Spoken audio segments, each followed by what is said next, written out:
non-profit independent think tank based in London, dedicated to Turkey-UK relations, but also international issues. As we can all see that tensions are high at the Ukrainian borders, maybe the highest it's been in the latest years, and Russia has built up its forces. Tens of thousands of soldiers and military equipment are already at the borders. Although talks are continuing on all sides, but the overall feeling is very fragile. Now, the question everyone is asking, will Russia invade Ukraine, and what is at stake here for all the players involved? Of course, one of the most important that we should remember and keep on asking also what it means for the Ukrainians. Well, to shed more light on these questions tonight here, let me introduce my guest, Ambassador Ibrahim Kalin, Spokesperson and Chief Advisor to President of Turkey, Ambassador Stephen Pifer, William Perry Fellow at Stanford University and former U.S. Ambassador to Ukraine, Olga Tokaryuk, Independent Journalist, Non-Resident Fellow at Center for European Policy Analysis, Daniel Kawczynski, British Member of Parliament, Ambassador William Courtney, retired U.S. Ambassador, Adjunct Senior Fellow at RAND Corporation, and Nolan Peterson, war reporter in Ukraine since 2014 and a former US Air Force Special Operations pilot. Well, thank you all for joining us tonight on this panel. Now, our panel will start off with speeches from each guest and then move on to a roundtable discussion. And finally, we will be taking your questions. So feel free all the time to write in the chat box, because we'll have 20 minutes for all your questions here. And but before we carry on with the speeches, a lot is happening right now, as we said, even throughout the day today, a lot has happened. So let's first hear the latest of what's going on, also from on the ground, from Olga, and then we'll start with the speeches after that. Hello, everyone, and thank you for the attention to this topic, which I think is like the most crucial, because there is a feeling that a lot is at stake, and the security of Europe is at stake now in Ukraine, as well as the global security. Well, tomorrow, the U.S. Secretary Antony Blinken will be flying to Ukraine and will be meeting with the Ukrainian President Zelensky and with the Ukrainian Foreign Minister Dmytro Kuleba. This is yet another sign of how important the topic of Ukraine is now on the global agenda. The diplomatic efforts are continuing to persuade Russia to abandon its aggressive plans against Ukraine. As you know, more than 100,000 Russian troops have been massed at Ukrainian borders since November. And today, Annalena Baerbock, German Foreign Minister, was in Moscow meeting Russian Foreign Minister Sergei Lavrov, and actually warning him that further attempt of Russian invasion of Ukraine will have very high consequences and very high costs for Russia. However, it is still unclear whether these diplomatic efforts have had any effect on dissuading Russia from taking further aggressive steps. We've seen that as a result of the last week's negotiations and meetings in different formats, in the US-Russia format, in the Russia-NATO format, and in the format of the OSCE, Russia didn't backtrack and didn't downgrade its aggressive rhetoric. It continues to issue threats to Ukraine and to the West, talking that its basically ultimatum to NATO and to the US should be considered, and that it expects written answers. So the situation is very tense. Also here on the ground in Ukraine, Ukrainian people are worried about what's to come. Well, of course, there has been war in Ukraine since 2014. So for 8 years, the war is going on, and people are in a way used to it. Unfortunately, every week there are news of Ukrainian soldiers killed and wounded at the front line. So the war has been present in the life of Ukrainians for all these years. But there is, of course, a worry and preoccupation that the situation might deteriorate, and that there could be a full-scale invasion, or at least like a more aggression on a bigger scale than it used to be earlier. So I think what is going on now in these days and weeks is crucial and will be decisive. And that's why also this event today is so important to hear different perspectives from different countries, from different experts. And I thank you for this, and I give the floor to all the other colleagues here. Well, thank you, Olga, for that update. And as we said, I mean, the situation seems quite fragile, and not knowing where it's leading and where it's going. I think not knowing exactly how to see the next steps here, whether what the Russian president will stick to his words, or what it means, though, having so many troops at the border and military equipment at the same time. So I guess everyone's trying to figure out the logic behind this, and also whether negotiations will actually mean anything. So let me now give the floor to the rest of the guests for their speeches, but starting off with the spokesperson and chief advisor to President of Turkey, Ambassador Ibrahim Kalin. Well, thank you very much. First of all, I want to thank the Circle Foundation for the kind invitation and for taking up this critical issue in a timely manner. I know the issue has been on our agenda, on our minds for quite some time. A lot of tension has been building up, and of course, we follow these developments with a lot of concern in Turkey as well, because there's a lot at stake here. But first of all, let me just state very clearly that we do not want to see any kind of military action, confrontation, or war in Ukraine or between Russia and Ukraine. And we fully support Ukraine's territorial integrity and political sovereignty, as well as the social cohesion of the Ukrainian people, that is all Ukrainian citizens living in peace as equal citizens in Ukraine. We do not want to see any kind of new war. We've had enough of them in Syria, in Iraq. I mean, in other parts of the world. So we are telling both sides, both the Ukrainians and the Russians, to use restraint, to refrain from any kind of military engagement. I know there has been a build-up, as Ms. Olga has pointed out over the last couple of months. But let me just turn to the larger question here, which is why things have come to this point now, and what is at stake as far as the Russia-NATO line of communication is concerned, or relations between Russia and the Western alliance in general. I think, of course, in one respect, this is about Ukraine, what may or may not happen in Ukraine along the Ukrainian-Russian border. And of course, we have to take Ukraine's security concerns very seriously. And we do not want to see, as I said, any kind of war, military confrontation or action on the ground by Russia or by any other actors there. But on the other hand, if you look at it from another point of view, this is not simply about Ukraine. This is about the larger geopolitical framework in which the last 30 years of geopolitical reality since the end of the Cold War have taken different forms and shapes. In a sense, there is an attempt, at least by the Russian side, to have some kind of a reckoning with the last 30 years, what happened, what changed in terms of geopolitical parameters, and how Russia feels in all of this. Of course, the Ukrainians also have paid a price for this by losing Crimea, the illegal annexation of Crimea, which we all have denounced and not accepted. But there have been a number of other developments in the Caucasus, in Syria, in Iraq, in Libya, in other parts of the world as well. So the question is how far this may go, what kind of demands are out there to redefine or to maintain the geopolitical parameters of the current state of affairs in and around, say, Russia, Ukraine, NATO security perspective. First of all, I think a real, genuine, a comprehensive dialogue between Russia and NATO and the Western alliance in general, in a larger context, I believe is just beginning. We are just at the beginning of a new type of negotiation or conversation, if you like.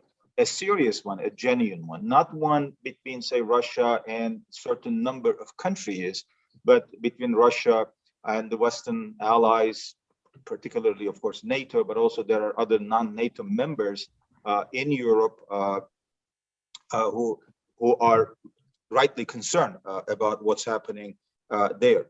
So I think we are at the very beginning of this new process. So we really have to take kind of a longer view of what may happen, say, this year or the next couple of years. As I said, we all have to do everything we can in our capacity to prevent any kind of war, any kind of military action. But even if we say avoid this for the time being, I think the tensions will remain. Maybe there will be some other types of tensions, threat perceptions, moves on the ground, not necessarily in the form of traditional warfare, but in some other way. So we have to take that into account.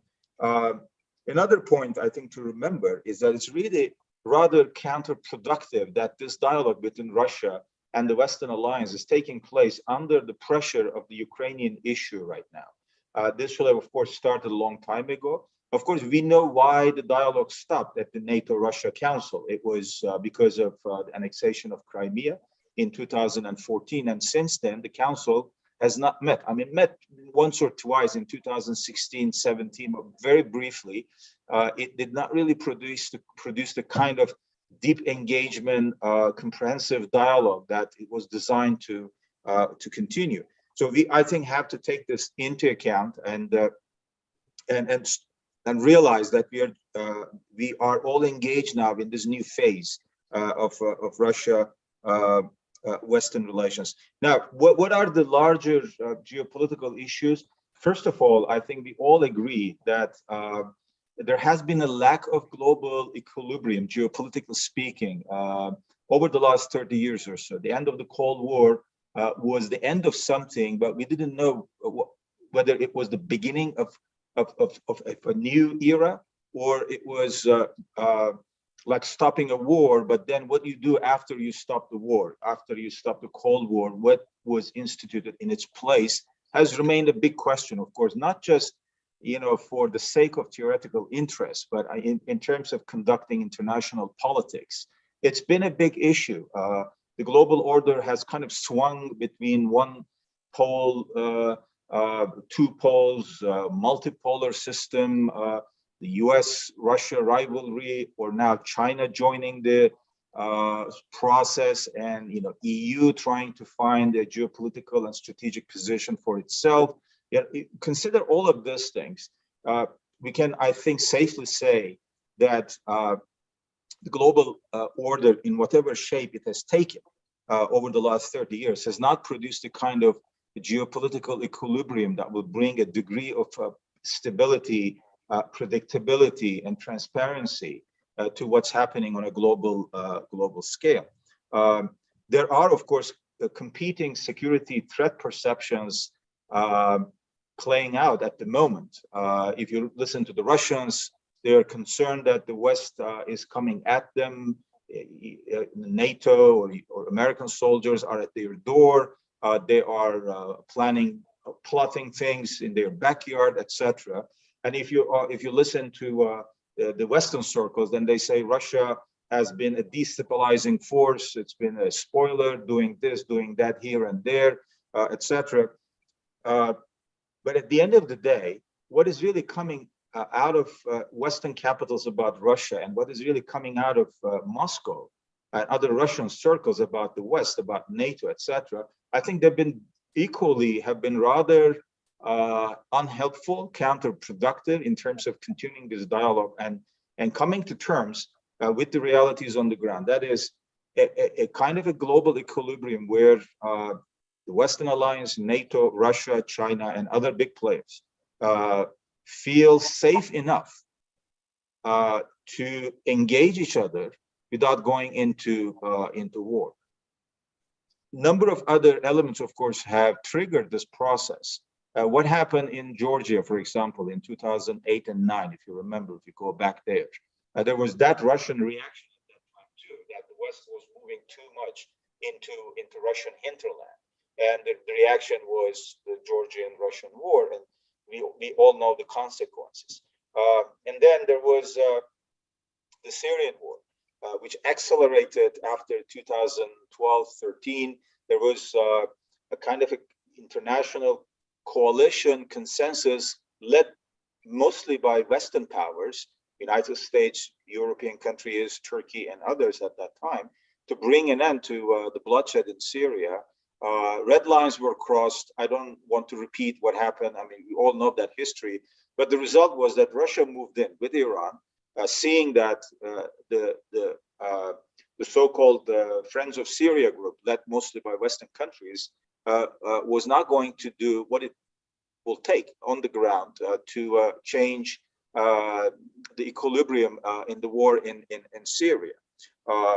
And then we saw what happened in Libya, in other parts of the world also, where Russians have been active, present, militarily, politically, and other ways. Therefore, I think we have to look at this larger picture here and realize that a serious, genuine, comprehensive engagement dialogue is more urgent now than ever. And of course, we have to speak to the Russians very clearly and openly about Ukraine's territorial integrity, political stability, and maintaining it, why it will be in Russia's interest as well, why a confrontation with NATO, with the Western Alliance, and the rest of the world will not bring them any benefits. So in that regard, I think it is important to underline the significance of refraining from maximalist, expansionist approaches and demands, and try to find some kind of a modus vivendi through genuine dialogue, comprehensive talks, and do it with wisdom and patience. I think if we expect some quick results, then we will fail in this process. There are no quick fixes for this kind of large, long-term geopolitical issues, because as I said, it is, in one sense, yes, it is about Ukraine, but in another sense, it's something, much larger, much bigger at stake here. As Turkey, we've been talking to both the Russians and the Ukrainians. President Erdogan has been speaking to both President Putin and President Zelensky.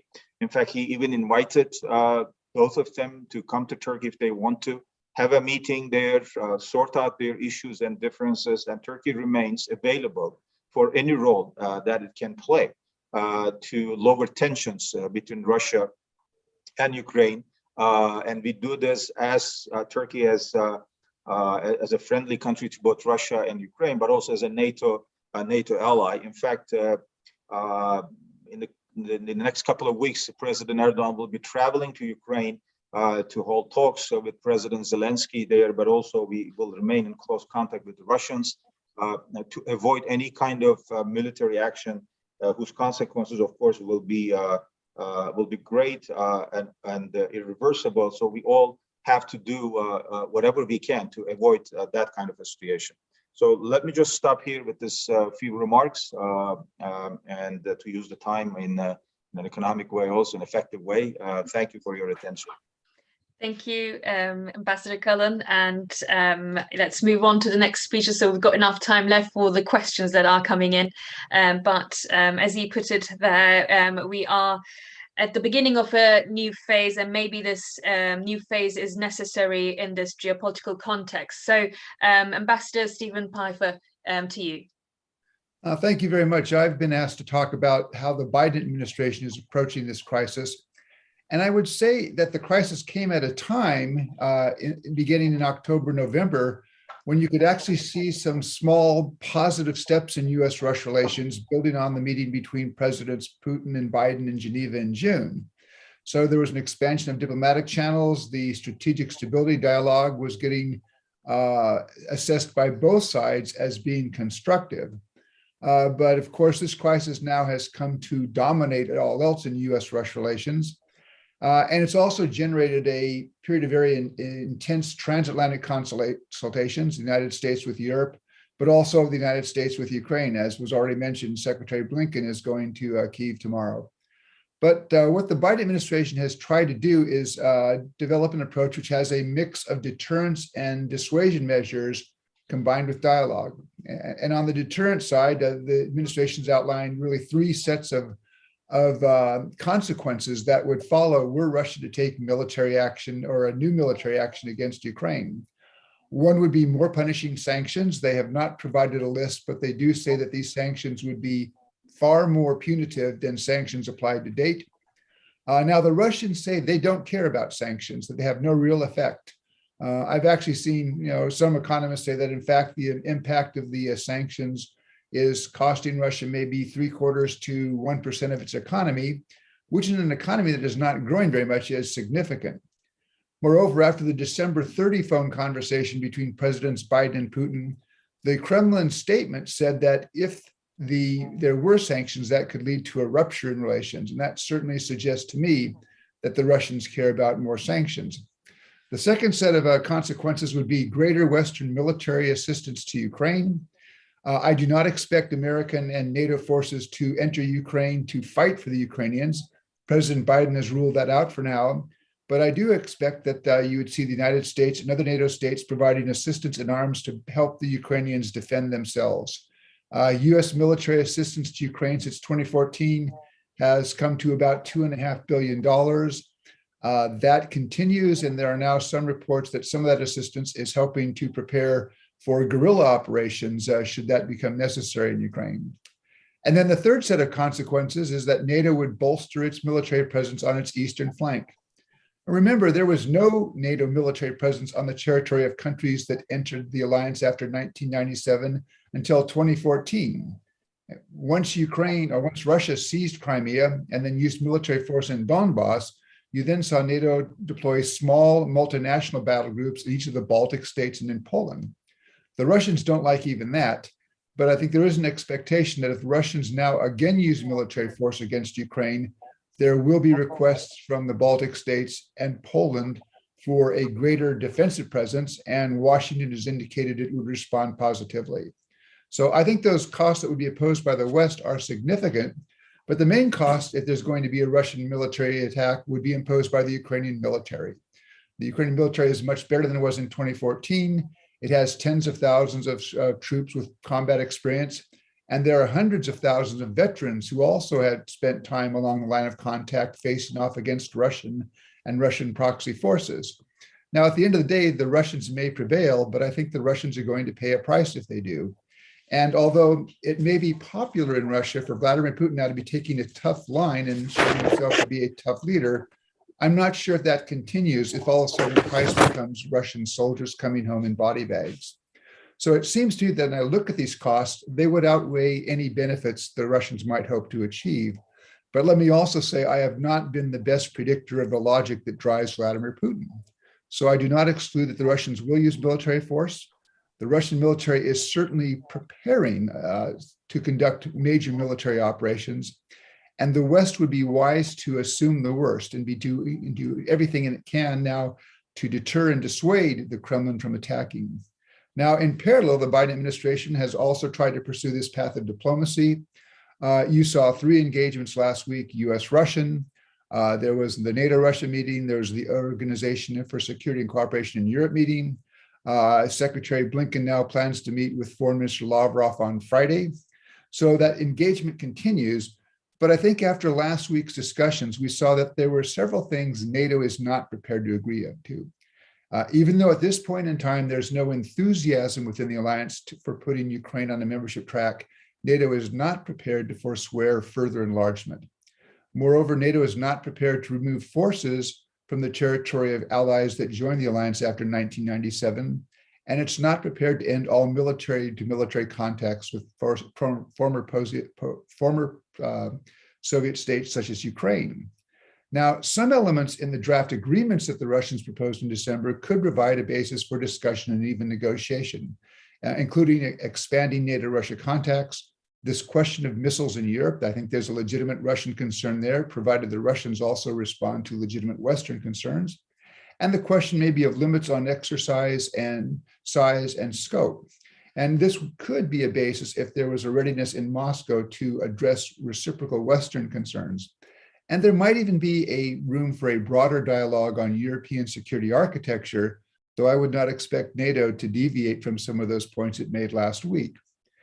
The question I think we face now when you look at these documents that the Russians presented back in December was, or is, does the Kremlin intend that those draft agreements are the opening bid in a genuine give and take negotiation in which they would drop their more outlandish demands and also take account of reciprocal Western concerns, or were those documents put forward with the idea that they would be rejected and thereby provide the Kremlin with yet another pretext for military action against Ukraine?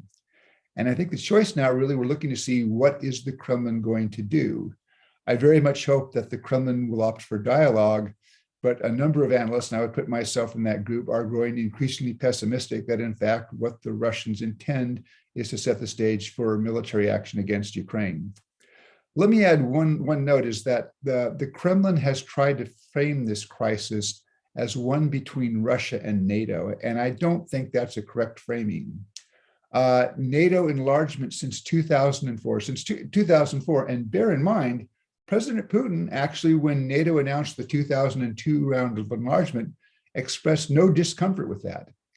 But since those countries joined the alliance in 2004, only 4 countries have entered the alliance, all in the Balkans: Albania, Croatia, Montenegro, and North Macedonia. None of those countries is within 1,000 miles of Russia. So it's hard to see why this emerges as a NATO-Russia crisis today in 2021, 2022. And I think it's much more a reflection of Russian concerns about Ukraine and the fact that Ukraine is slipping away from Russia. Russia wants Ukraine in a Russian sphere of influence. Russia wants to have outsized influence over what Ukraine's government decides, including both affecting Ukrainian foreign policy, but also to some extent Ukrainian domestic policy. But the effect of Russian policy since 2014 has been, in fact, quite the opposite. It has driven Ukraine away from Russia and more towards the West. And I believe a Russian military attack on Ukraine would now only double down on a Russian policy that has been a strategic failure of the past 4 years. The US government hopes to be able to avert that decision by the Kremlin, but I think the Biden administration is trying to position itself so it's rather for either outcome, either more dialogue or for Russian military action. And I'll stop there, and I hope that's given an indication of where I think the Biden administration is as of today.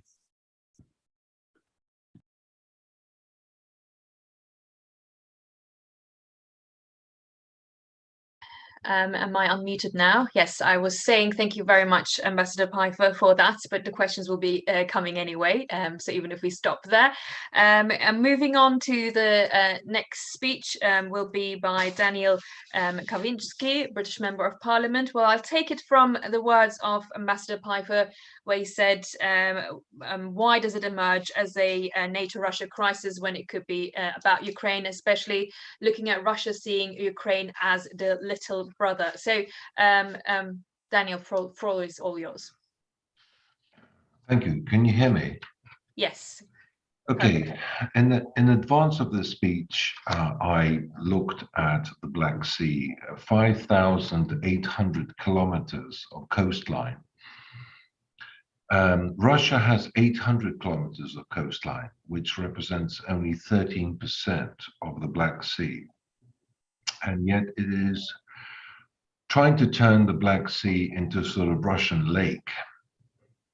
I'm very proud of the freedom of navigation exercises that the United Kingdom has started to implement in regards to the Black Sea. And I will be tabling some written parliamentary questions this week about the British moves towards ensuring that there are freedom of navigation exercises and within this jurisdiction.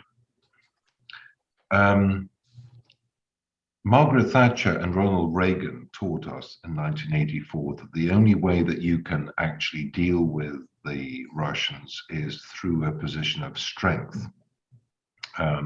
NATO for me has always been the most important body that we are members of. I've been the British Member of Parliament for 17 years, and I've never had a single complaint about NATO from my 82,000 constituents.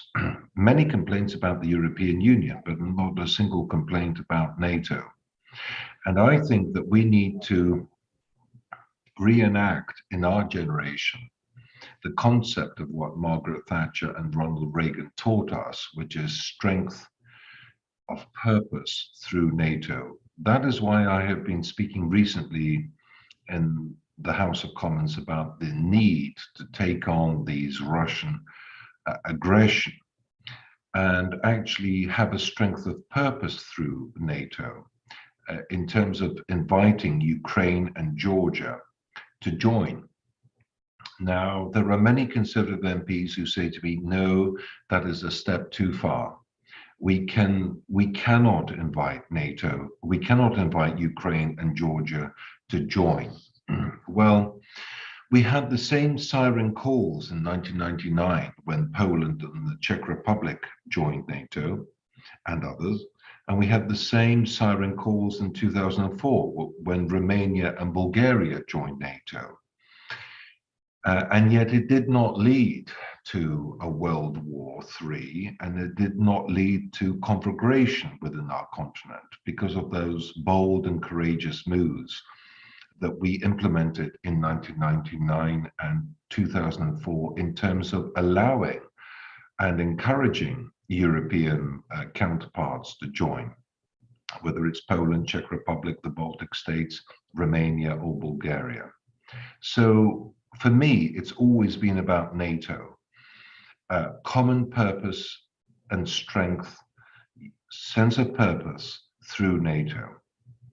I want us now, having left the European Union, I've campaigned for Brexit, my constituency voted for Brexit, and I want us now to take this opportunity of having left the European Union to create the strongest possible economic pact with Turkey,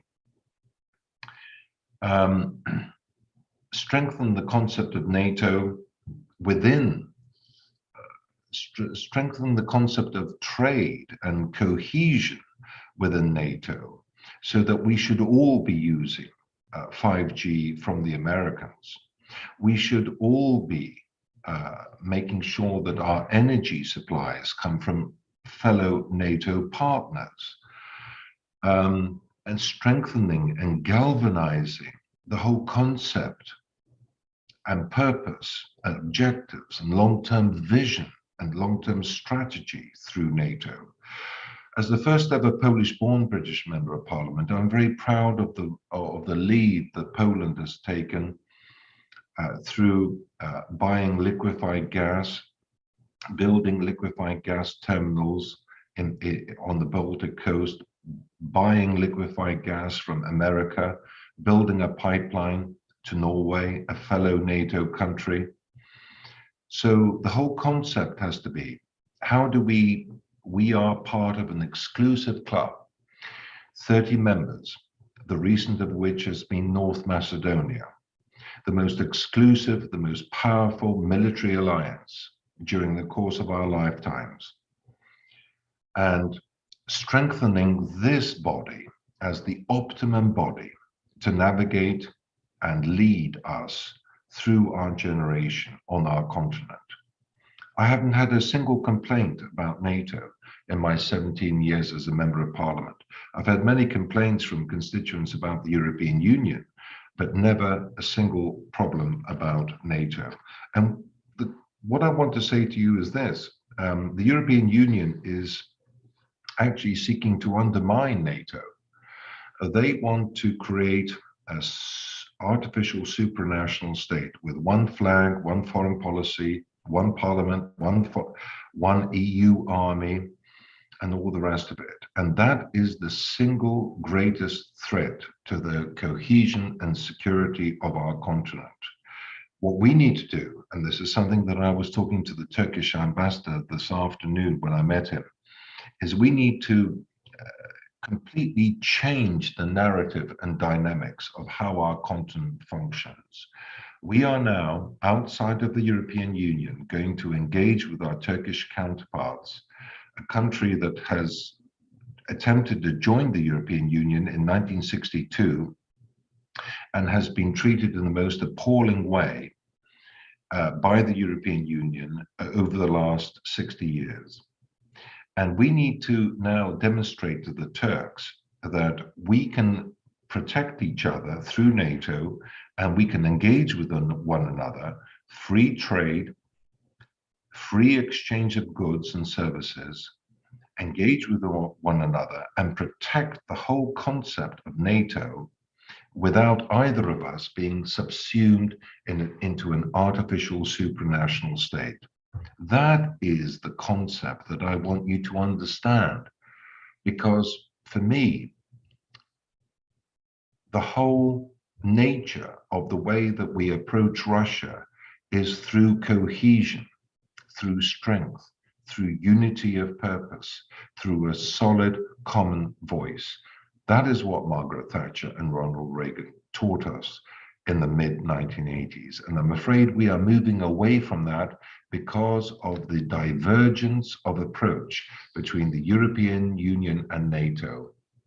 And those people who don't understand that the European Union is now attempting to create divisions and alternative structures to a very long decades, 70 years, NATO has not lost. Mr. Kavinsky, I would like to ask you kindly wrap up so we can use the time wisely. Yeah, okay. If that's okay. So my concept is strength through NATO, reinvigorating NATO as a body, not only from a military alliance, but also an economic responsibility perspective.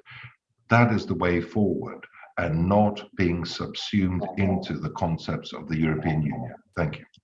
Thank you very much, Daniel Kawczynski. I believe Ambassador Ibrahim Kalin has an engagement after this, and he doesn't have enough time left to actually carry on till the end. So before we hear the next speeches, I guess one question before we send off Ambassador Kalin, so to kindly answer for us. So Ambassador Kalin, you emphasized on Turkey's position that it could play between the two countries and open a dialogue, even maybe meet in Turkey, as Turkey has dialogue with both sides. But given the history, as you have mentioned yourself, looking at history, that we're at a time where we need a new face, we need a new genuine conversation and engaged in this new geopolitical context.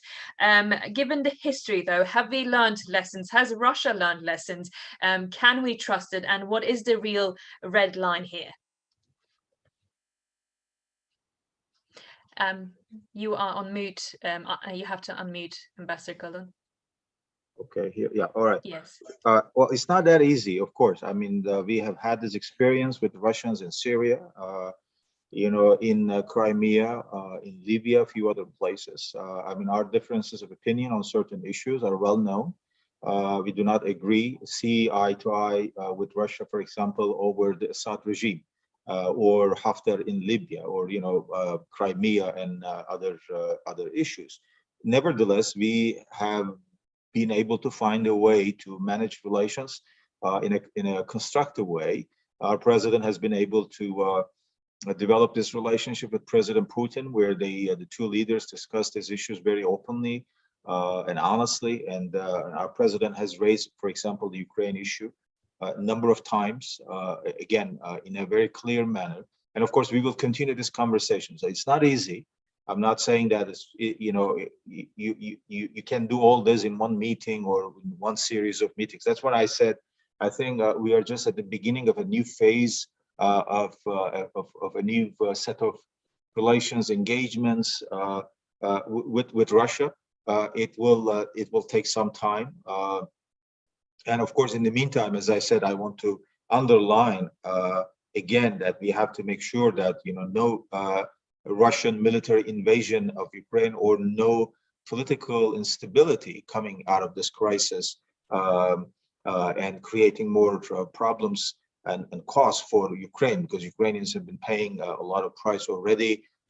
They've lost thousands of people in the fightings in Donbass and other places, in Donetsk and Luhansk and other places. We do not want to see a continuation of this. But what I'm saying is that I think I agree with Mr. Kavinsky, where I think if we have more coordination, dialogue among NATO members and Western allies, and have a united position, and of course address all these issues from a position of strength, unity, that will, I think, come as a plus in this new phase of negotiations and talks and engagements with the Russians. I think we have to be firm, we have to be clear, but I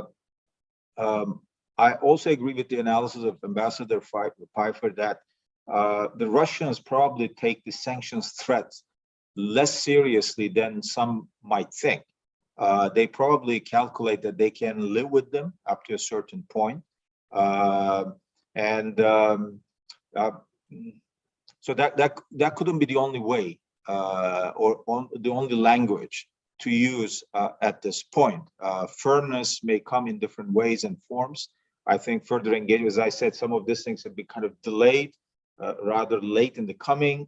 That's why I'm saying that we are, I think, at the beginning of something new, just at the initial stages of this dialogue. But of course, we have to stay firm. I fully agree that we have to speak from a position of unity and strength, but also be flexible enough to come up with some creative ideas, address concerns on both sides, on the Russian side as well as the Ukrainian side, and of course where NATO wants to go with all of this. I think there are some elements in the NATO proposals, the paper that the Russians gave to NATO. Some, of course, are not acceptable, but some I think are negotiable. Some could provide a venue to start this talk. So I think it will have to be a multi-layered, multi-dimensional process of engagement of the Russians, rather than just saying, give us a straight answer. Are you going to invade Ukraine tomorrow or not? I think it's much more complicated than that, and we have to prepare ourselves for that kind of a multi-level, multi-layered engagement. Well, thank you very much, Spokesperson and Chief Advisor to the Turkish President, Ambassador Ibrahim Kalin, for joining us this evening. I believe you will have to leave us, unfortunately. I'm very sorry I have to leave, but thank you so much. It's been a pleasure, a wonderful discussion. Thank you. Thank you. Thank you very much. So moving on to the next speech will be by Ambassador William Courtney. Thank you very much. I appreciate the invitation to participate. Let me just offer a couple of thoughts on perhaps how the Kremlin might look at some of this. One question that everyone is asking is why now? To quote Deputy Secretary of State Wendy Sherman, Russia has manufactured this crisis out of the whole cloth. It comes out of the blue sky. No one really expected this, but then no one really expected Russia to launch a war in Ukraine in 2014, when Ukraine was moving to conclude an association agreement with the European Union. The issue was not NATO expansion, but just European Union. One aspect could be that 2 years ago, almost 2 years ago, the protests in Belarus came as a surprise, perhaps a shock to the Kremlin, that civil society in Belarus was so oriented toward moving westward and shaking off the Lukashenko dictatorship and moving westward. And from the Kremlin's perspective, going into Ukraine now militarily may be a way to not only to bring Ukraine to heel, but also to deter Belarus from moving westward. As if Russia were to lose both Ukraine and Belarus in some sense, that's 2 out of the 3 East Slavic civilizations or countries. So the Belarus factor could be one factor.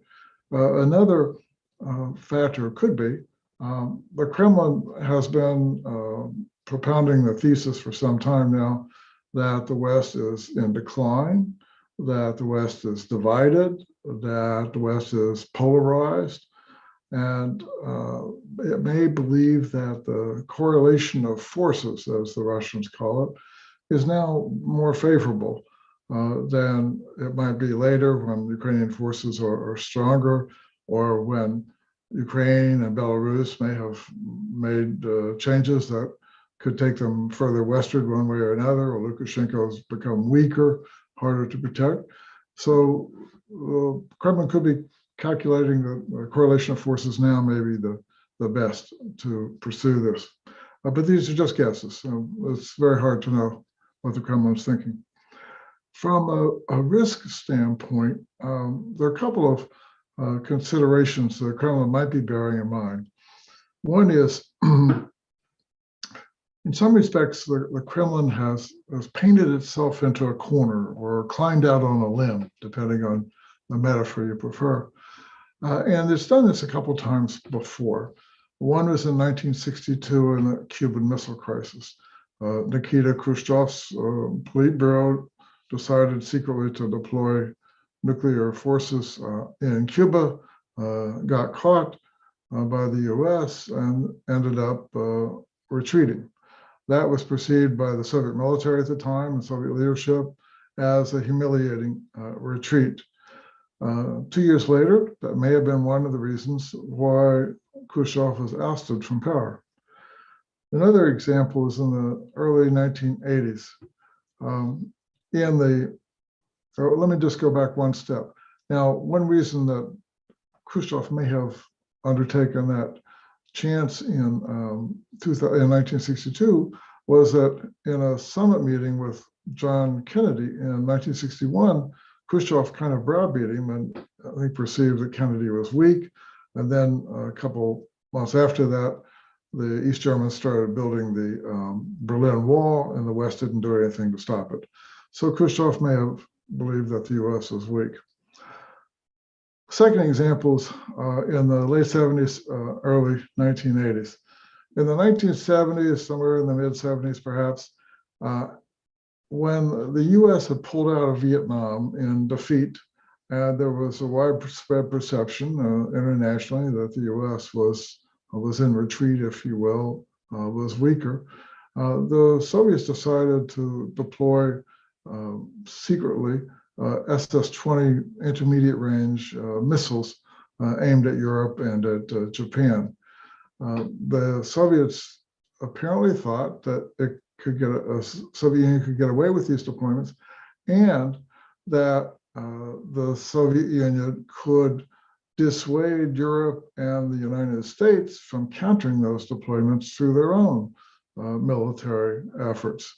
When NATO in 1979 decided to counter SS-20s through NATO ground-launched cruise missiles and Pershing II ballistic missiles, the Kremlin went all out in an active measures campaign, somewhat similar to what we've been seeing recently, to scare the West into not deploying its missiles, but the West went ahead and deployed them anyway. Kremlin may have miscalculated the strength of the West.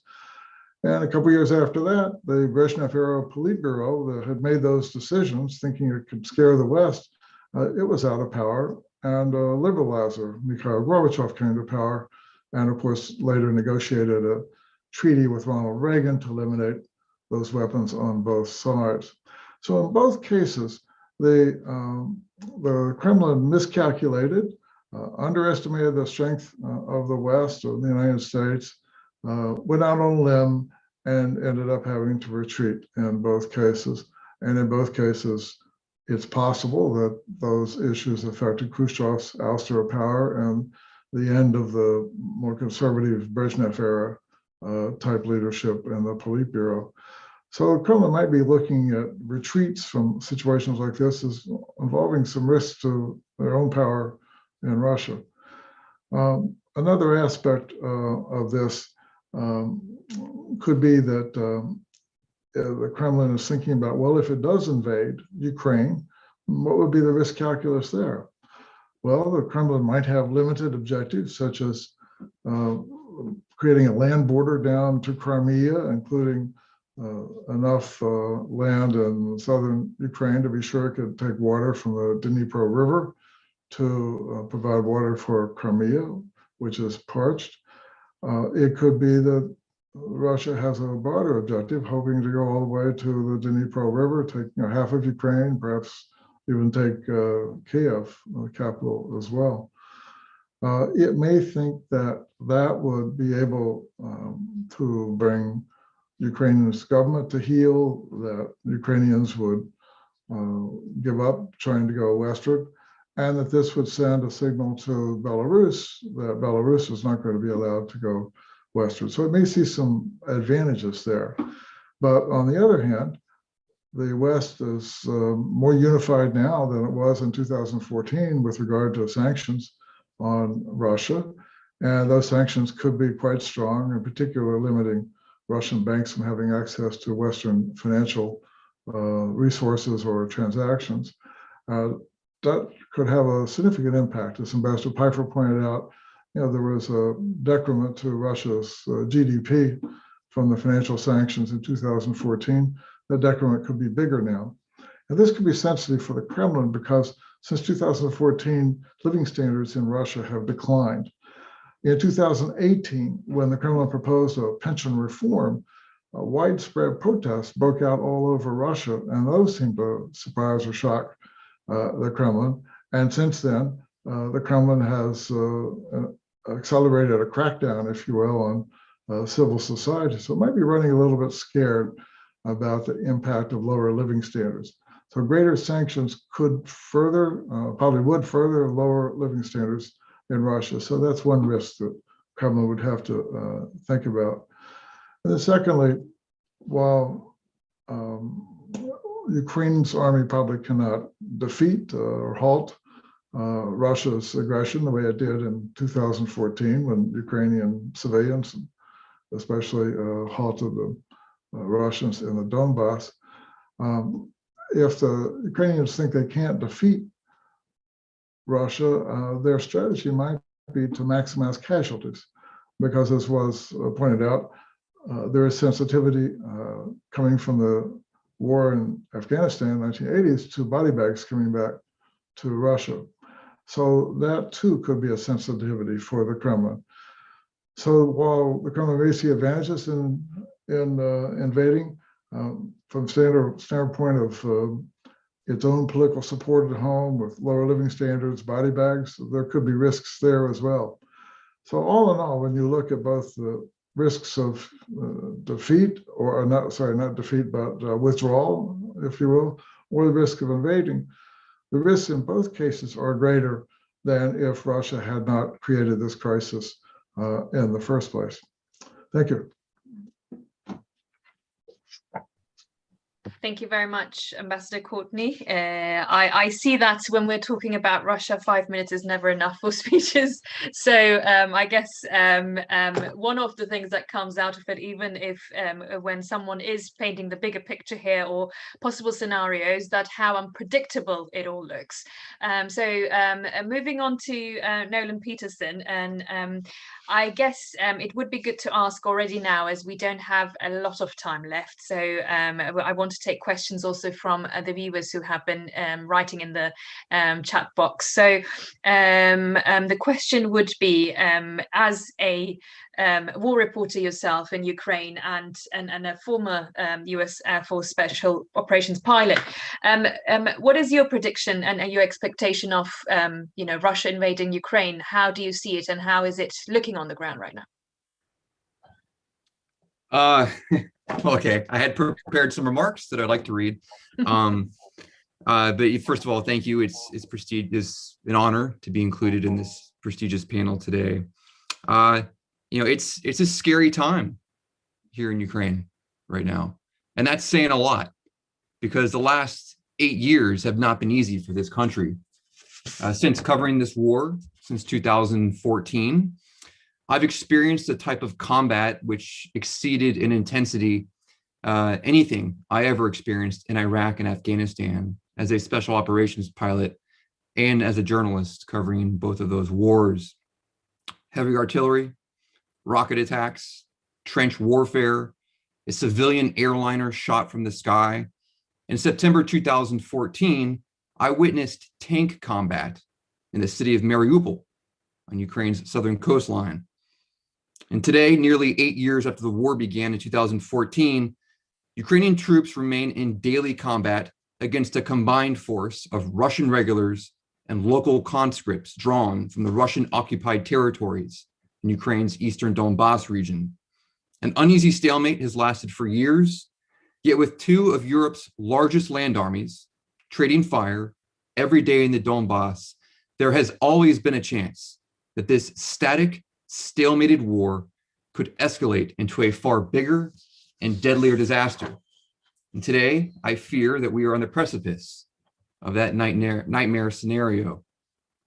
The news yesterday that Russian troops have entered Belarus is a chilling indication of the possible size and scope of an offensive that now may be only a matter of weeks away. In short, an assault on the capital city of Kyiv is looking like a more realistic possibility. We are in the midst of Europe's most dangerous moment in decades. The bomb shelter signs are once again going up here in Kyiv. Civilians are joining irregular units, preparing to defend their hometowns. Ukrainian families are now grappling with tough choices that they may have to make in the coming weeks, such as whether to flee their homes in the dead of winter or to stay put and risk being caught in a Russian siege. One line of thinking is that Russian forces could execute a swift, overwhelming strike meant to inflict massive and irrecoverable losses on Ukraine's military that would spur a political capitulation and possibly a change in government in Kyiv. In a worst-case scenario, roughly 100 Russian battalion tactical groups would invade Ukraine from multiple vectors, likely preceded by waves of airstrikes and rocket attacks.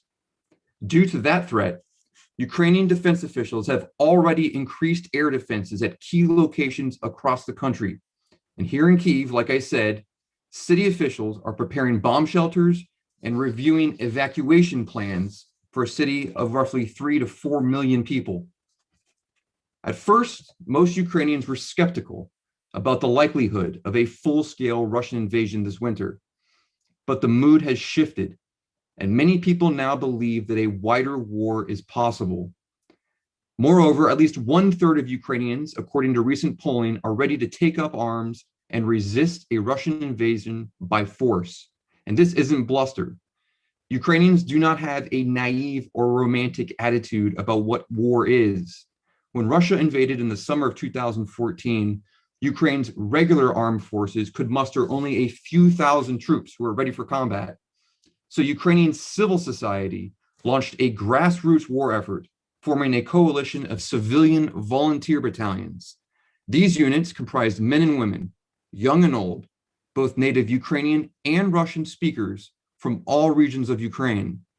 Many of these volunteers learned how to be soldiers while on the front lines, a battlefield baptism by fire they called natural selection training. This grassroots war effort reversed Russia's unconventional invasion of the Donbass and fought the war to a stalemate, which persists to this day. And now, amid the current threat of a bigger war, we once again see that spirit of resistance from the Ukrainian people. But this time, however, a nationwide resistance movement, while inspiring, may not be effective against a conventional Russian blitz comprising air power and massive amounts of armor. Also, the transformation of Ukraine's regular armed forces over the past 8 years has been remarkable. Today, the Ukrainian army is a professional, disciplined, and battle-hardened fighting force. Notably, the military is ridding itself of the Soviet chain of command model, in which decision-making was concentrated at the top and left frontline soldiers with little latitude to make their own decisions while under fire. Today, Ukraine's frontline officers have the autonomy to make their own decisions in combat. And these changes have made Ukraine's combat forces much more adaptable to battlefield realities. It's true that NATO military aid has improved the survivability of Ukraine's combat units in the Donbass, and deliveries of weapons like the U.S. Javelins and the British airlift of anti-armor weapons last night, they go a long way in boosting the morale of Ukraine's soldiers. However, apart from that symbolic value, I fear it's already too late for NATO military aid to measurably improve Ukraine's ability to defend itself against a major Russian attack.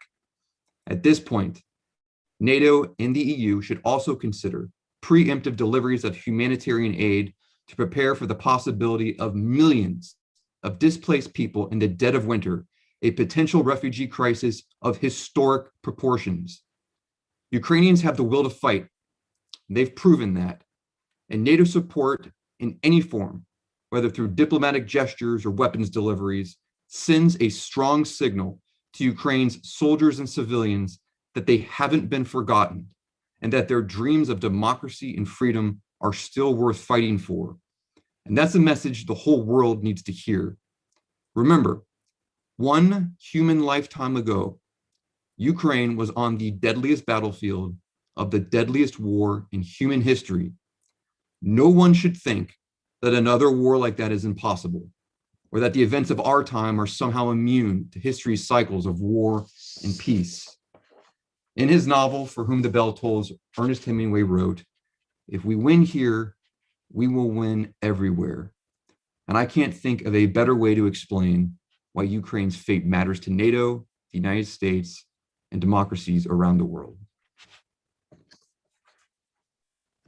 Nolan, thank you very much. That was actually very moving, also coming from, being in Ukraine and listening to someone who's actually there, who's seeing it firsthand and talking to the Ukrainians. And we should always remember that it's the civilians that matter, and that the world has already faced a humanitarian catastrophe and displacement in the last 12 years. And so have we learned anything really looking at that? Will it be any better? Are we thinking of those consequences? I guess these are the real questions that need to be asked as well, apart from what's at stake for the NATO, EU and allies, and what matters on the political side, but actually what matters is on the ground there. Thank you for that, Nolan, really. And moving on to Olga from there, who's also in Kiev. I guess I think you can take it from there, I would believe, and talk about the humanitarian side of things, especially as Nolan has mentioned, and I believe already 1.5 million people were displaced. So I guess what would this mean as a toll on Ukrainians? And from the reports so far, we have reporters there from TRT World on the ground and have been watching them. I can see actually one sad thing is that Ukrainians seem so used to this and saying, they're proud, but they say, we lived with this fear, we live with this threat, so we will just fight it. And it was so normal the way they spoke, and that really touched me listening to Ukrainians, especially in those zones. Olga. Yeah, I just wanted to say thank you to Nolan for really an impressive and a really moving speech, and underlining all the important aspects of how the Ukrainians feel and what dimension of the threat is and how dangerous is this moment. What I may just add is, and I also saw this question, so I will maybe use an opportunity to also answer some of the questions that were posed in the chat. So there was a question, for example, why does Russia want to attack Ukraine? Well, this is a fundamental question, and a part of the answer is in the Vladimir Putin's essay that he wrote and that was published in July last year, in which he basically says that Ukrainians and Russians are one people, and in which he questions Ukrainian sovereignty and Ukrainian independence, and in general, the right of Ukraine to exist as an independent state. Well, absolutely, this is a point that Ukrainians can't agree with, and Ukraine has been fighting for its independence for centuries, and just in the 20th century there were 4 attempts of Ukraine to proclaim its independence, and each of these attempts failed, and they also ended with many victims and many Ukrainians killed. Well, also Ukrainians have a part of Ukraine has been a part of the Russian Empire, and Ukraine has been a part of the Soviet Union, but Ukrainians also suffered very much in this imperial entities. Just, to remember Holodomor, the artificial famine, huge artificially manufactured by Stalin famine that killed between 3 and 6 million Ukrainians in the 1930s. This is a historical trauma that Ukrainians remember, and why it was manufactured, because Ukrainians were resisting the Soviet rule, because Ukrainians are people, they are free spirits, and they are people committed to democracy. In fact, Ukraine has a lot of roots also with Europe. Parts of Ukraine were part of the Polish-Lithuanian Commonwealth, and Ukraine historically has had strong ties also to Western Europe. parts of Ukraine, of modern Ukraine, were part of the Austro-Hungarian Empire. You know, Ukrainian culture is deeply rooted in the European culture. Ukraine has historical tradition of proto-democratic formations. So, you know, now to accept the fact that somehow Ukrainians as a nation do not have a right to exist, and they do not have a right to choose a democratic way of development, this is an unacceptable thing for Ukrainians. And this is actually what I think Putin is trying to do. He wants to prevent Ukraine's drift into the West. He is scared really with the fact that Ukraine is a democracy, because this is a direct threat to his regime in Russia. His increasingly authoritarian regime that is based on repression, in which the opposition leaders are jailed and killed, in which there are no free elections, in which there are no freedom to organize protests, in which there are no free media. All these things do exist in independent Ukraine. Ukraine is a democracy. It's still flawed, and it's still working on strengthening its democratic institutions, but it's very different from Russia, and it is very different from Belarus. So while Putin is basically subjugating Belarus now, and the Belarusian dictator Lukashenko is becoming just a puppet of Putin, and it's not a coincidence that Russian soldiers have appeared in Belarus, and there is a really high possibility that an attack on Ukraine could be launched from the Belarusian territory. So while Putin has brought Belarus back into his orbit, he doesn't abandon his desires to do so with Ukraine. So that's partly an answer to the question why Putin wants to attack Ukraine. And another question that I wanted to address and that I wanted to answer is about sanctions, whether they would really work, and whether disconnecting Russia from SWIFT could work and persuade somehow Putin to change his behavior. Well, I think SWIFT is it could be quite an efficient tool. There is also an option of imposing sanctions on Russian banks, which is not like related to SWIFT. This is another possible track. But I think the most important thing and the most important leverage the Western countries have over Russia and over Putin's inner circle is going after their money. Because Russian leaders and Putin himself, while they are talking so much about this threat from the West and how Russia is, is morally superior than the West, but they prefer to have their vacation homes and to send their children to study in the European Union and in the United States. And Western countries, and actually the UK and London, it's famously stores the Russian kleptocrats' money. And going after this Russian kleptocrats' money would be a really efficient tool to make Putin change his behavior, and the tool that West was too reluctant to use before. So this is just like to answer the questions. And if you have anything else, like any other questions, I will be ready if we still have time for that. Thank you. Thank you, Olga. I believe we don't have much time left, actually. So actually next time, maybe just start off with questions and move on from question to question, because as it's an issue which so many parties are involved and so many questions are raised, and it's a very, of course, day-to-day topic. So I guess there's a lot to ask and we don't have enough time to cover it. But moving on to, I believe Ambassador Pifer also doesn't have much time left. So I guess I will wrap it up in about 5 minutes. So 2 more questions maybe, especially from our viewers who have sent. But I guess, Ambassador Pifer, to you, I would want to ask, as Olga did mention about the whether this is the existential threat to his authoritarian regime. When we listen to Nolan and Olga, we can see how imminent it is that an attack is possible on Ukraine, and people, as they both are on the ground and talking from inside Ukraine, it's a different perspective really, and how real it all looks. So looking at that, where would the Biden administration stand if Russia did invade Ukraine? Would it be again just a support of a symbolic support, or do you see a bit more than that? Well, I think it would be real support. It would not just be symbolic. The only thing that I think has been ruled out would be American troops and NATO troops entering Ukraine to fight the Russians on behalf of Ukraine. But I would expect that you would see very significant sanctions. It's interesting to me, for example, on Nord Stream 2, that American officials both publicly and privately say if the Russian military enters Ukraine now, Nord Stream 2 will not be pumping gas. And I take that to mean one of two things. Either the German government will shut down Nord Stream 2, and I think there would be significant pressure on Berlin to do that.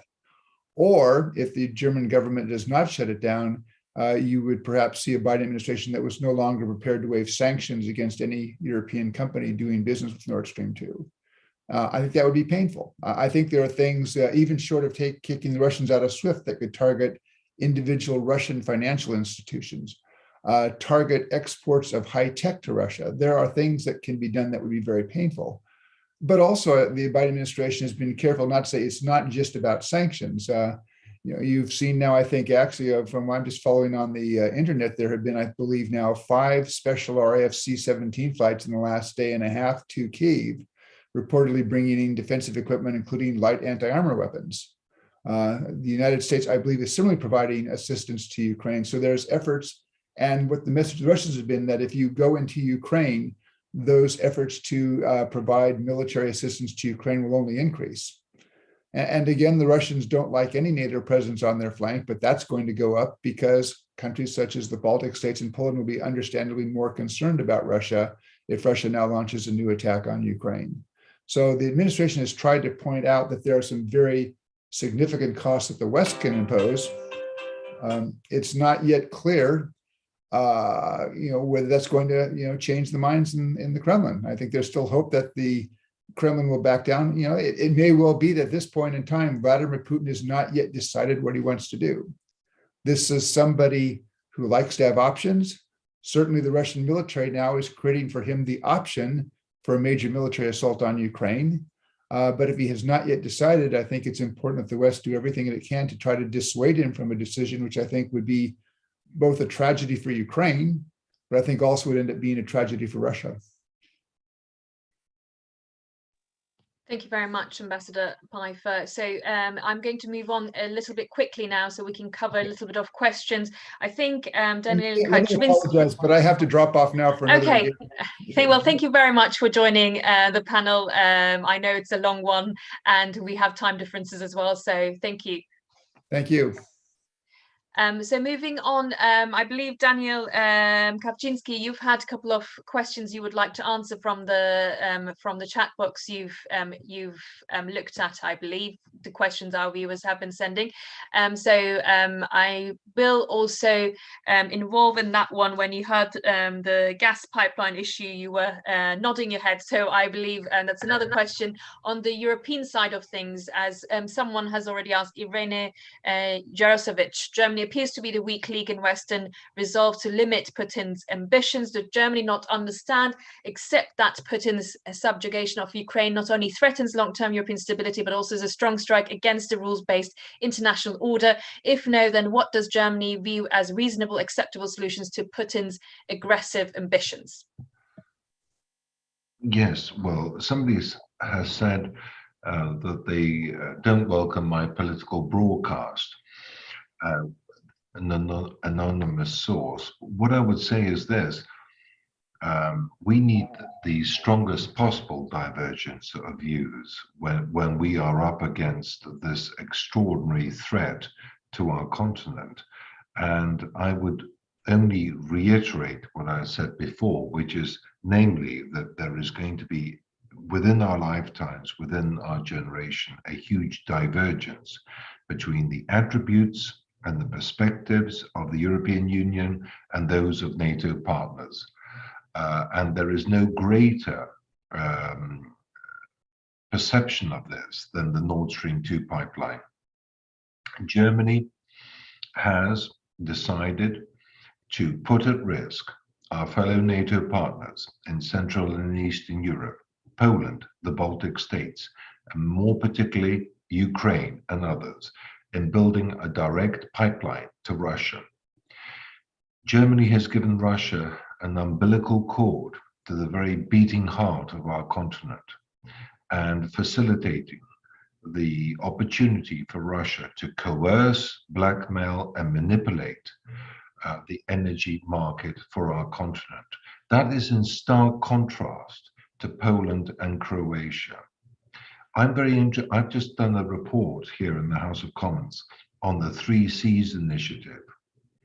My office and I have interviewed all 12 ambassadors from the 3 Cs initiative.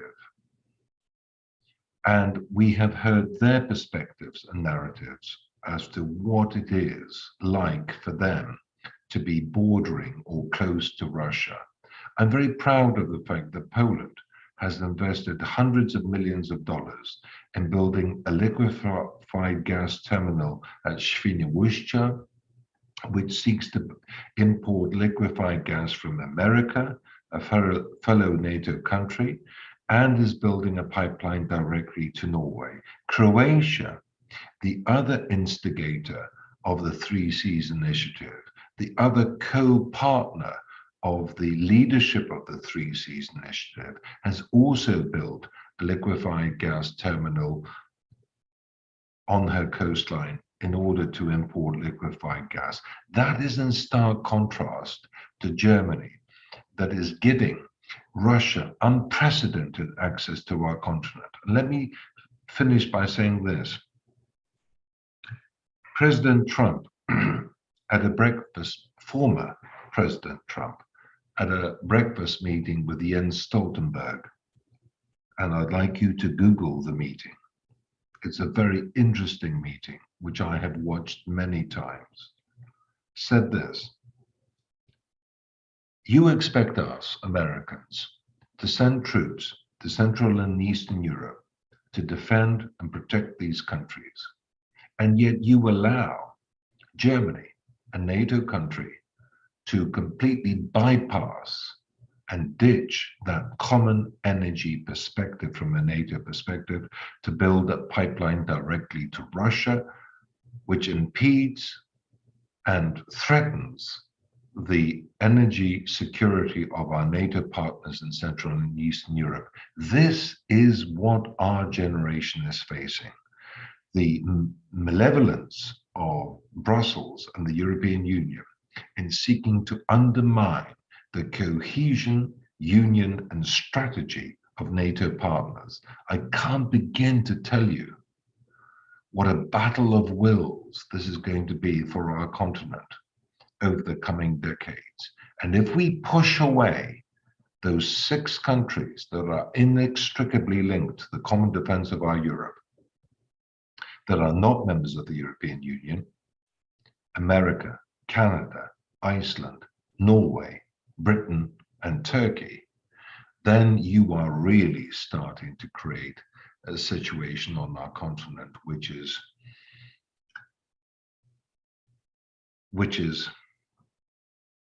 very easy for Russia to exploit.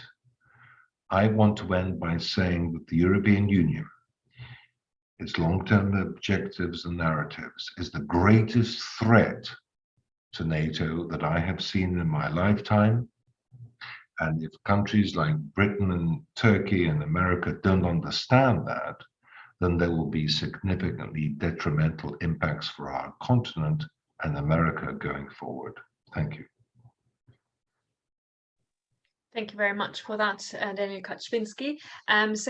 Since we don't have much time left, I thought having one last sentence to wrap it up on this, maybe a punchline from the 3 of you. So first of all, from Ambassador Courtney.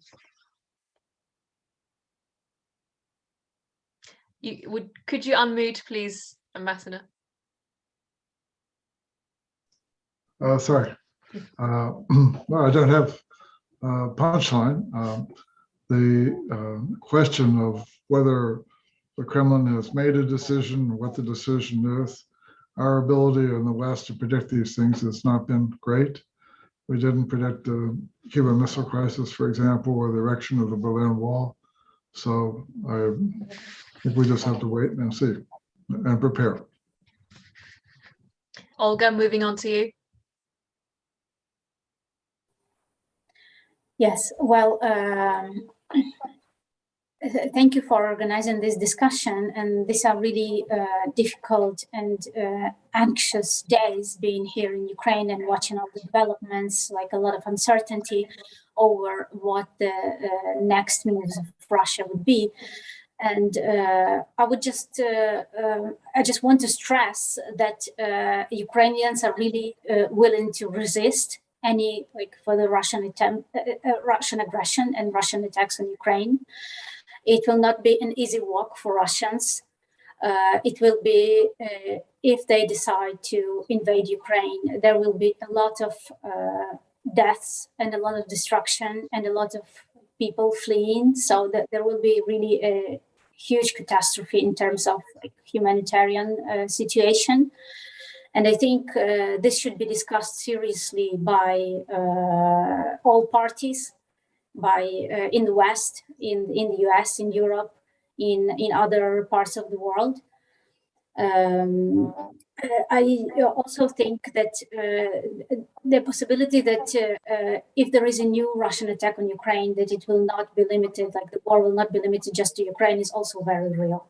There is a huge risk that it might spill over Ukraine's western borders, that Russia might also attempt to attack Baltic countries or other countries that are EU and NATO member states, and try in this way to test NATO's willingness to trigger Article 5 and to protect its members.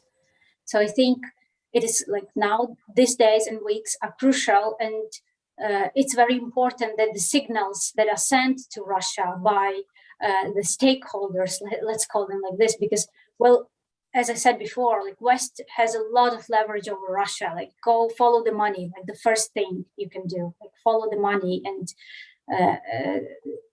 go after oligarchs, go after Russian kleptocrats, go after Putin's money in the West. So I think this is a leverage that hasn't been used, and I hope it will be used more. And also, well, as it was said, there should be no discussion on whether to stop Nord Stream 2 or not. It should be stopped. There shouldn't be a debate on that. So that's my opinion, and I want to conclude with this. Thank you. Thank you very much, Olga Tokaryuk, for those final words. And Nolan, one last from you, maybe to wrap it up. Yeah, so about 1 month from today will be the 8-year anniversary of the violent end of Ukraine's pro-democratic revolution in 2014, when everyday Ukrainians braved sniper fire for the sake of their democracy, of their future, and a future free of Russian oppression. And 8 years later, they're still fighting for it. And there's still bullet holes on the ground outside the Maidan, where snipers killed unarmed protesters who just wanted to be free and wanted a pro-Western European future. I think it'll be one of the great crimes of our time if the democracies of the world let this invasion happen. Russia has massed nearly 100,000 troops on the border, at least, with many more soldiers streaming in from Russia's eastern military district, from as far away as within 50 miles of North Korea. You now have troops coming. There's videos on social media showing troops loading on the trains. Russian troops moved into Belarus yesterday, like I said. This looks real. And I think we can debate all day what Putin wants to do or whatever, but there's an invasion of a sovereign country on a scale that we haven't seen probably since World War II, about to happen maybe in a few weeks. I think the time for talk is done. We need to sanction Russia now. They've got a gun to Ukraine's head. We shouldn't wait until 44 million people who want to live in a democracy are suffering under Russian bullets and bombs and missiles to do something about this. Let's do it now. Let's stop this. Have we learned nothing since World War II? I can just, for the Ukrainian people, I want to scream to the rest of the world and say, stop this. Don't let this happen. Because the disaster on the human scale that we're looking at is something that should not happen again in this day and age. And so I appreciate all the political dialogue and thinking about the EU threat in 50 years or whatever. But there's a threat in 3 weeks or 4 weeks. And you're going to have a lot of people who might be dying. And I think the time to punish Russia is now, before they do this invasion. So I hope I can leave it at that. Just remember that there are human beings living here. And this isn't about money and gas pipelines. This is about 44 million people who are about to suffer something that should not exist in 2022. So with that, thank you all for tuning in today. Those are powerful words, Nolan, and really moving speech and from you. And as you said, I hope myself, we, as being a journalist for the last 15 years, and also as I worked in Turkey, watching the Syria developments from day to day, and coming to today, my wish is also that we have learned from history, that we have learned from our lessons, and that there is not another humanitarian catastrophe, as you said, especially during these winter times, and one the world can't afford, one the world can't lean in hand. So I hope that we have learned a lesson, and I will leave on your powerful words there, and thank everyone for joining us on this panel today. We didn't have enough time because there's so many questions actually that came from the viewers, but I guess maybe we'll have another round of session, because I believe we'll be talking more on this in the coming weeks. So thank you all very much for joining us tonight. Thank you. Bye. Thank you.